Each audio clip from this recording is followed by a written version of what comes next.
Assalamualaikum dan salam sejahtera. Sebelum saya memulakan pembentangan saya, izinkan saya memperkenalkan diri saya terlebih dahulu. Saya Nurin Nabihah binti Yusof dari kelas PPS 39. Baik, pada hari ini saya akan membentangkan tajuk dasar pelaksanaan kegiatan kokurikulum, iaitu berkaitan dengan data utama yang keempat. Baik, seterusnya kita tengok kepada pengenalan dasar utama yang keempat ni. Kita dapat melihat bahawa kokurikulum ni merupakan satu komponen penting dalam sistem pentadbiran negara kita. Kokurikulum ni bukan diwujudkan sekadar untuk memenuhi jadual sekolah, tetapi bertujuan untuk melengkapkan proses pengajaran dan pembelajaran yang berlaku di dalam kelas. Melalui dasar utama yang keempat ni, Kementerian Pendidikan Malaysia kita iaitu Puan Fazlina binti Siti menegaskan bahawa setiap aktiviti kokurikulum perlu diranjang sebagai lanjutan kepada proses PDP kita. Apakah maksud lanjutan kepada PDP? Maksudnya ialah apa yang dipelajari oleh murid semata-mata pelajaran di dalam kelas akan diaplikasikan semula melalui aktiviti kokurikulum. Sebagai contoh, murid belajar mengenai konsep daya dalam mata pelajaran sains. Kemudian, semasa aktiviti kelab STEM, murid membina model jambatan menggunakan contohlah bata aiskrim. Di sini mereka bukan sekadar menghafal teori, tetapi menguji sendiri bagaimana konsep tersebut digunakan dalam situasi sebenar, iaitu kehidupan seharian mereka. Begitu juga dalam mata pelajaran pendidikan seni visual, selepas mempelajari unsur seni dan perisi rekaan, murid boleh menghasilkan mural di dinding melalui kelab seni visual. Jadi pembelajaran menjadi lebih bermakna kerana murid mengalami sendiri proses tersebut. Selain itu, kokurikulum juga membantu perkembangan murid secara holistik. Bukan sahaja dari segi akademik yang telah diperkukuhkan, malah kemahiran komunikasi, kepimpinan, kerjasama serta nilai murni turut dibentuk. Jadi sebab tu dasar utama yang keempat ni amat penting kerana ia memastikan pembelajaran tidak berhenti apabila loceng sekolah berbunyi, tetapi diteruskan melalui pelbagai pengalaman yang diperoleh semasa aktiviti kokurikulum dijalankan. Okey, sekarang mari kita lihat dengan lebih jelas apakah yang dimaksudkan dengan dasar utama yang keempat. Okey, secara ringkaslah. Dasar utama yang keempat ni membawa maksud bahawa pelaksanaan kokurikulum perlu menjadi kesinambungan kepada proses pengajaran dan pembelajaran. Terdapat 4 perkara utama yang ingin ditekankan.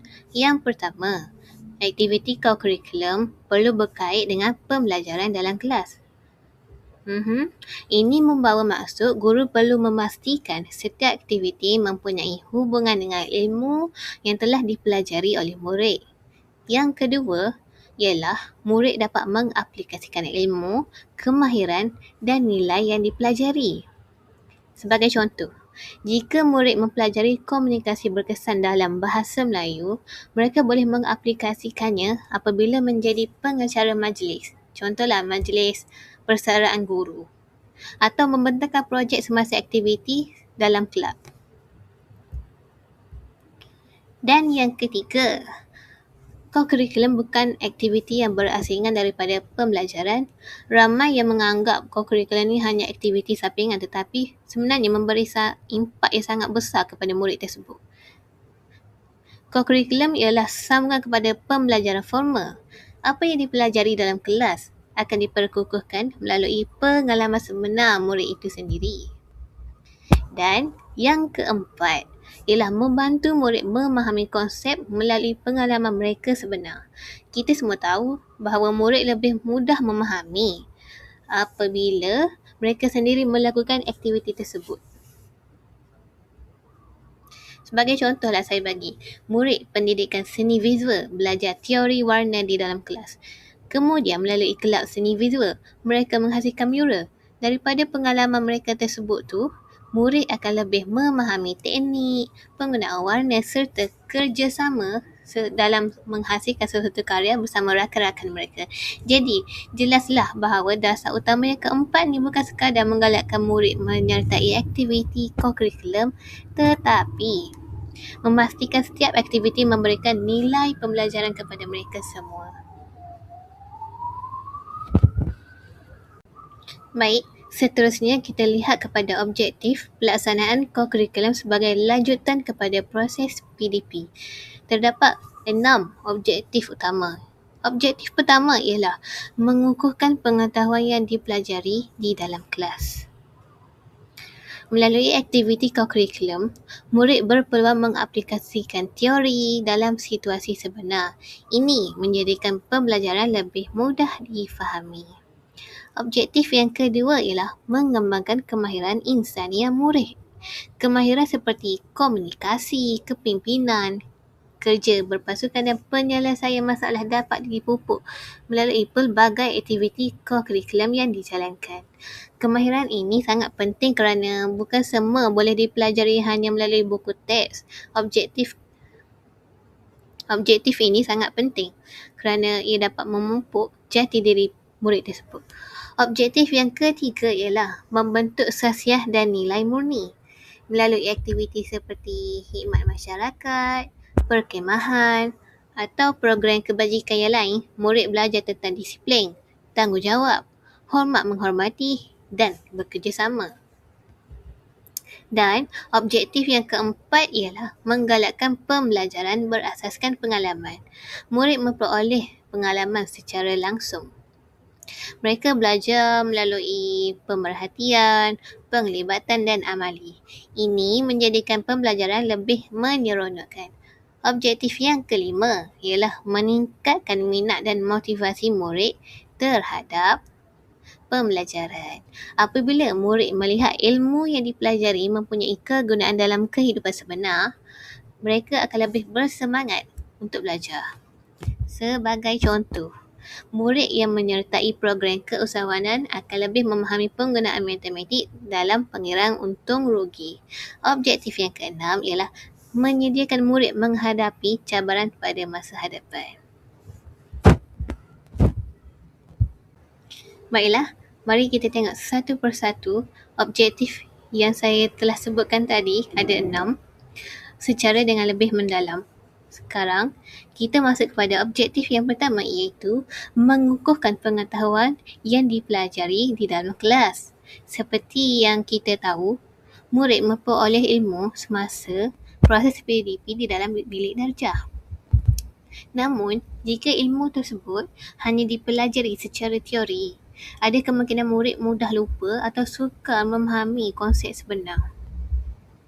Oleh itu, aktiviti kokurikulum berfungsi sebagai medium untuk mengukuhkan lagi pengetahuan tersebut melalui aktiviti amali. Contohnya, Persatuan Sains boleh menganjurkan aktiviti menghasilkan guna berapi mini. Aktiviti ini membantu murid memahami tindak balas kimia yang telah dipelajari dalam mata pelajaran sains. Selain itu, Kelab STEM boleh menjalankan aktiviti membina model jambatan menggunakan batan aiskrim. Melalui aktiviti ini, murid bukan sahaja mengetahui konsep daya dan kestabilan secara teori, malah mereka dapat melihat bagaimana struktur diminuan supaya menjadi kukuh seperti yang saya tunjukkan pada gambar di sebelah kanan. Seterusnya, Kelab Alam Sekitar juga boleh menjalankan ujian kualiti air sungai. Aktiviti ini membantu murid memahami topik pencemaran air dengan lebih mendalam kerana mereka sendiri mengumpul sampel, membuat pemerhatian dan membandingkan keputusan yang diperoleh. Okey, kita pergi kepada objektif yang kedua iaitu mengembangkan kemahiran insaniah murid. Yang pertama, kemahiran komunikasi. Yang kedua, kemahiran kepimpinan. Yang ketiga, kemahiran bekerja dalam kumpulan dan yang keempat, kemahiran menyelesaikan masalah. Okey, mari kita lihat objektif ini secara dengan lebih mendalam. Melalui kokurikulum, murid bukan sahaja memperoleh ilmu akademik, malah mereka turut membina pelbagai kemahiran yang akan digunakan pada masa hadapan. Antara kemahiran tersebut ialah kemahiran komunikasi. Kemahiran komunikasi membantu murid bercakap dengan yakin di hadapan orang ramai serta menyampaikan idea dengan jelas dan tepat. Contohnya, apabila murid membentangkan aktiviti kelab atau menjadi pengacara majlis di sekolah, mereka belajar mengawal suara, menyusun isi dan berkomunikasi secara berkesan. Kemahiran yang kedua ialah kemahiran kepimpinan. Melalui co-curriculum, murid diberi peluang menjadi pengerusi, ketua pasukan dan ketua projek. Mereka belajar membuat keputusan, membahagikan tugas dan memastikan sesuatu program berjalan dengan lancar. Kemahiran ini sangat penting kerana seorang pemimpin bukan sahaja perlu bijak tetapi juga bertanggungjawab dan mampu membimbing orang lain. Kemahiran yang ketiga ialah kemahiran bekerja dalam kumpulan.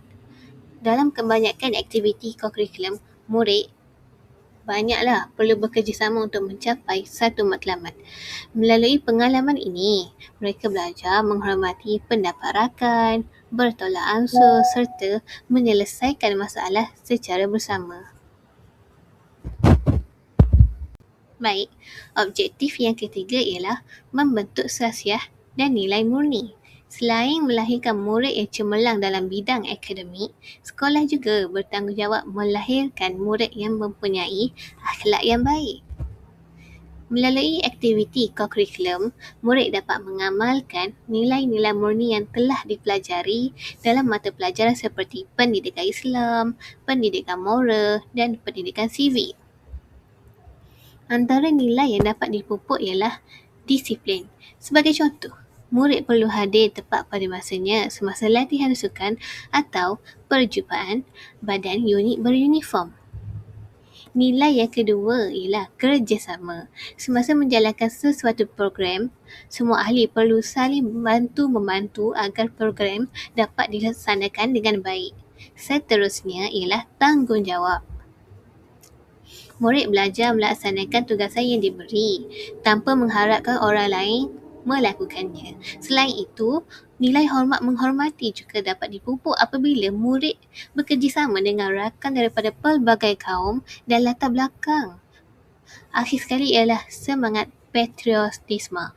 Aktiviti seperti sambutan Hari Kebangsaan, kawat kaki atau program kenegaraan membantu meningkatkan rasa cinta kepada negara. Seperti contoh lain, di sebelah kanan saya ada contoh aktiviti khidmat masyarakat seperti membersihkan surau. Pelajar-pelajar boleh menerapkan nilai-nilai ini dalam kehidupan seharian mereka. Baiklah, kita beralih kepada objektif yang seterusnya, iaitu menggalakkan pembelajaran berasaskan pengalaman. Pembelajaran berasaskan pengalaman bermaksud murid belajar melalui aktiviti yang mereka lakukan sendiri. Bukan sekadar membaca atau mendengar penerangan daripada guru. Kaedah ini menjadikan pembelajaran lebih menarik kerana murid terlibat secara aktif dalam setiap aktiviti yang dijalankan. Apabila murid mengalami sendiri sesuatu situasi, mereka lebih mudah memahami dan mengingati apa yang telah dipelajari. Sebagai contoh pertama, kita tengok dalam gambar di sebelah kiri, murid mengikuti lawatan sambil belajar ke muzium. Sebelum lawatan, mereka mungkin belajar tentang sejarah negara di dalam kelas. Namun, apabila berada di muzium, mereka dapat melihat sendiri artifak, gambar dan bahan sejarah yang sebenar. Contohlah kalau ada batu bersurat. Pengalaman seperti ini membantu sedikit sebanyak kepada murid memahami sejarah dengan lebih jelas berbanding hanya melihat gambar dalam buku teks. Contoh yang kedua, pembelajaran menjadi lebih menarik dan bermakna. Betul lah, melalui contoh yang kedua ni macam dia melibatkan perkemahan unit beruniform. Melalui perkemahan ini, murid mempelajari kemahiran ikhtiar hidup, bekerjasama, mengurus masa dan berdikari.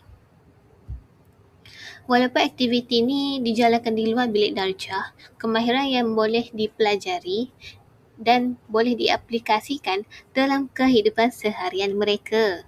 Contoh yang ketiga ialah program keusahawanan sekolah. Dalam program ini, murid belajar mengurus jualan, melayan pelanggan, mengira keuntungan dan membuat promosi kepada pelajar-pelajar lain.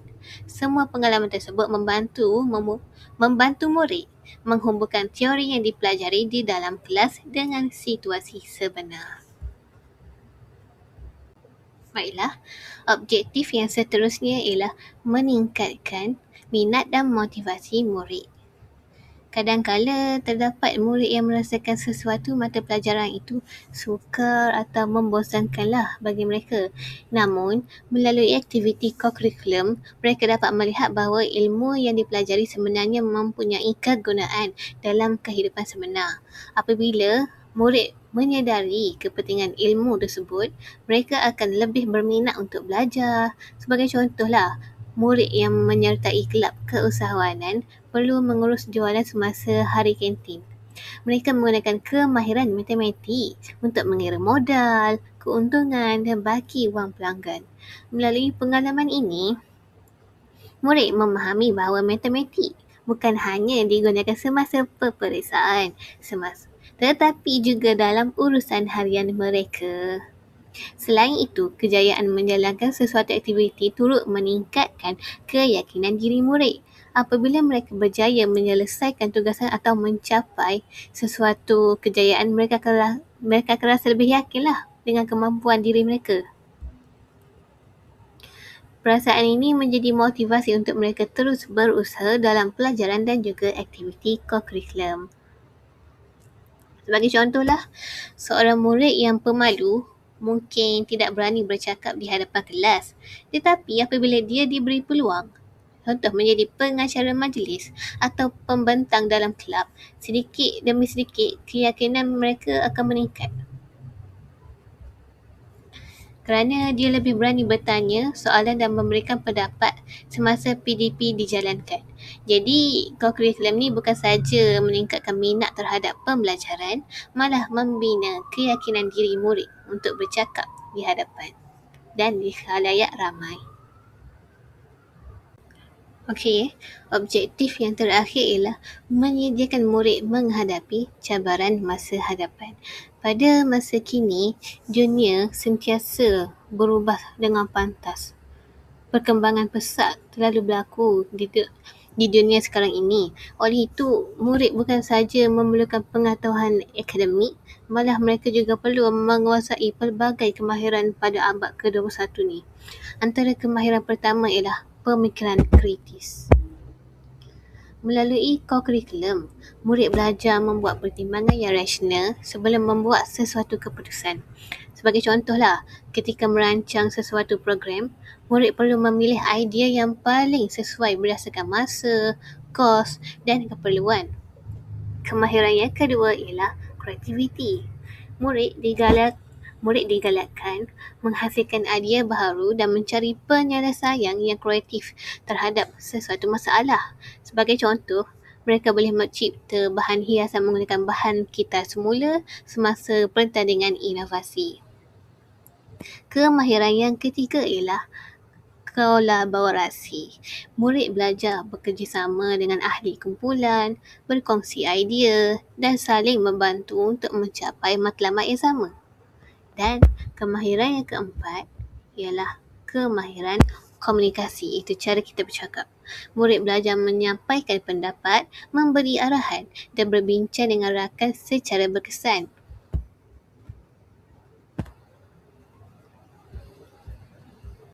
Yang kelima ialah kepimpinan, iaitu kebolehan memimpin dan membuat keputusan. Keenam adalah kebolehsuaian, iaitu kemampuan menyesuaikan diri dengan perubahan teknologi dan situasi baharu. Yang ketujuh ialah literasi digital. Pada masa kini, murid perlu tahu menggunakan teknologi secara beretika, selamat dan bertanggungjawab. Akhir sekali ialah pengurusan diri. Murid perlu bijak mengurus masa emosi dan tugasan supaya dapat mencapai matlamat yang ditetapkan. Jika kita perhatikan, semua kemahiran ni sebenarnya sangat diperlukan apabila murid melanjutkan pelajaran atau memasuki alam pekerjaan nanti.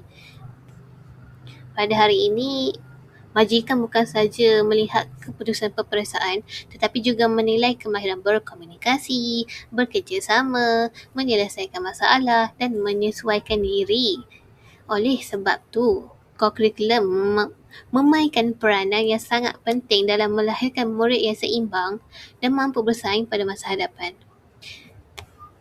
Jadi, kita juga perlu memastikan setiap aktiviti kokurikulum yang dirancang memberi peluang kepada murid mengembangkan kemahiran-kemahiran ini dalam kehidupan seharian mereka. Baiklah, selepas kita memahami kepentingan kokurikulum kepada murid, kita lihat pula peranan guru sendiri dalam melaksanakan dasar utama yang keempat. Peranan pertama ialah merancang aktiviti yang selaras dengan objektif pembelajaran. Guru perlu memastikan setiap aktiviti kokurikulum mempunyai kaitan dengan apa yang dipelajari oleh murid di dalam kelas. Bagi contohlah saya bagi, jika murid belajar tentang pemeliharaan alam sekitar dalam mata pelajaran sains, guru boleh merancang aktiviti menanam pokok atau program kita semula melalui kelab alam sekitar. Peranan yang kedua ialah membimbing murid sepanjang pelaksanaan aktiviti. Guru bukan sekadar memberi arahan tetapi perlu menjadi pembimbing yang membantu murid apabila mereka menghadapi kesukaran. Melalui bimbingan guru, murid akan lebih yakin untuk mencuba perkara baharu dan menyelesaikan tugasan yang diberikan. Peranan yang ketiga ialah menilai keberkesanan program yang dijalankan.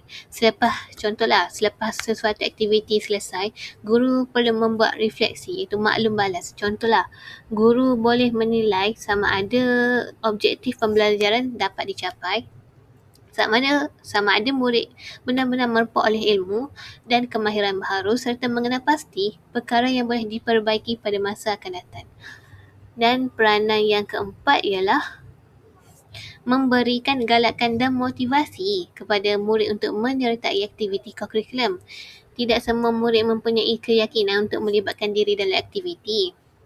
Jadi sebagai guru, kita perlulah sentiasa memberi sokongan dan dorongan supaya setiap murid berani mencuba serta yakin dengan kebolehan dan kemahiran diri mereka.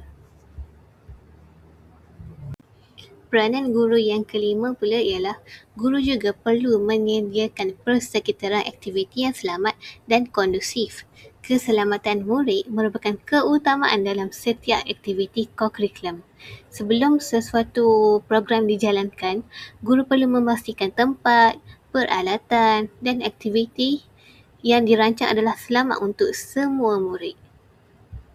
Peranan yang kedua ialah mengenal pasti bakat, minat dan potensi murid. Setiap murid mempunyai kebolehan yang berbeza. Contohlah ada melukis, ada pandai menyanyi, pandai menari. Ada juga yang berbakat dalam bidang sukan, ada yang cemerlang dalam seni, muzik, kepimpinan atau bidang akademik. Melalui kokurikulum, guru dapat mengenal pasti potensi tersebut dan membantu murid mengembangkannya. Selain itu, guru juga perlu menggalakkan penglibatan aktif semua murid tanpa mengira kebolehan. Ini bermaksud, setiap murid perlu diberi peluang untuk menyertai aktiviti kokurikulum tanpa diskriminasi iaitu pilih kasih. Murid yang lemah dalam akademik juga mempunyai peluang untuk menyerlah dalam bidang lain. Dan peranan terakhir sebagai seorang guru ialah menjalinkan kerjasama dengan ibu bapa dan komuniti. Kerjasama ini penting bagi memastikan program kokurikulum berjalan dengan lebih efisien. Contohlah, pihak sekolah boleh bekerjasama dengan bomba, polis, hospital atau organisasi masyarakat untuk mengajukan ceramah, latihan atau aktiviti khidmat masyarakat. Melalui kerjasama seperti ini, murid memperoleh pengalaman pembelajaran yang lebih luas. Sebagai bakal guru, saya berpendapat Kejayaan sesuatu program kurikulum bukan hanya bergantung kepada murid semata-mata, tapi bagi saya, dia merupakan daripada kebijaksanaan guru dalam merancang, membimbing dan memberi peluang kepada semua murid untuk terus berkembang. Okey, sebagai kesimpulannya, dasar utama yang keempat ni menegaskan bahawa kurikulum bukanlah aktiviti sampingan, tetapi merupakan lanjutan kepada proses pengajaran dan pembelajaran. Melalui aktiviti kurikulum, murid bukan sahaja dapat mengukuhkan pengetahuan yang dipelajari dalam kelas, malah dapat membina kemahiran insaniah, membentuk sahsiah yang baik, meningkatkan minat terhadap pembelajaran serta memperoleh pengalaman yang bermakna. Di samping itu, kurikulum juga membantu murid menguasai kemahiran abad ke-21 ni seperti komunikasi, kepimpinan, kreativiti, kolaborasi dan pemikiran kritis. Semua kemahiran ini amat penting untuk melahirkan murid yang seimbang dari segi jasmani, emosi, rohani, intelektual dan sosial mereka, selaras dengan hasrat falsafah pendidikan kebangsaan kita iaitu Jerry. Oleh itu, semua pihak terutamanya guru perlu memastikan setiap aktiviti kurikulum dirancang dengan baik supaya objektif dasar utama yang keempat ini dapat dicapai dan direalisasikan. Sekian saja daripada saya. Semoga perkongsian ini bermanfaat kepada anda semua. Sekian, terima kasih.